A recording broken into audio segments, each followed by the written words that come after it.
In today's video, I'm going to teach you how to send money from Sendwave to GCash quickly and easily. Whether you're new to using Sendwave or just need a refresher on the process, I'll walk you through each step so you can feel confident about making international money transfers. First, open your web browser and head to the Sendwave website. You'll want to locate the sign up button, typically at the top right corner of the page.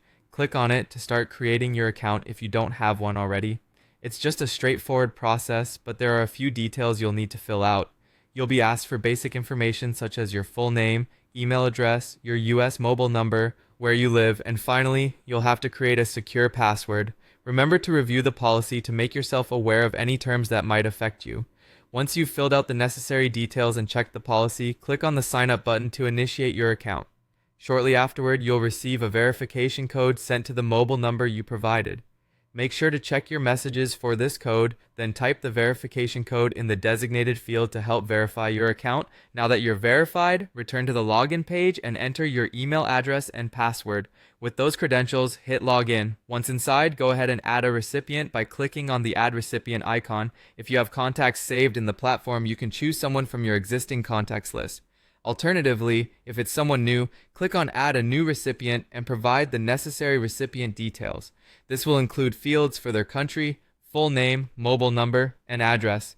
Afterward, navigate to the Payment Method section and choose the GCash option for sending the money. Once chosen, you'll enter the amount you wish to send.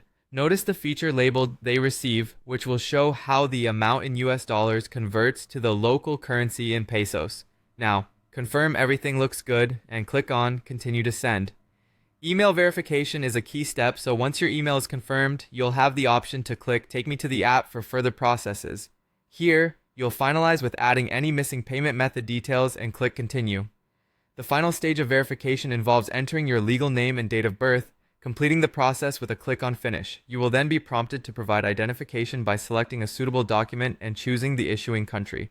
For easy verification, ensure your card is readable and click My card is readable if that is the case. Then go ahead and submit your verification. By following these steps, completing the required details, and undertaking the due verification process, you should now know how to successfully send money from Sendwave to GCash. It's all laid out and user-friendly to ensure your funds reach their destination securely and faster than ever.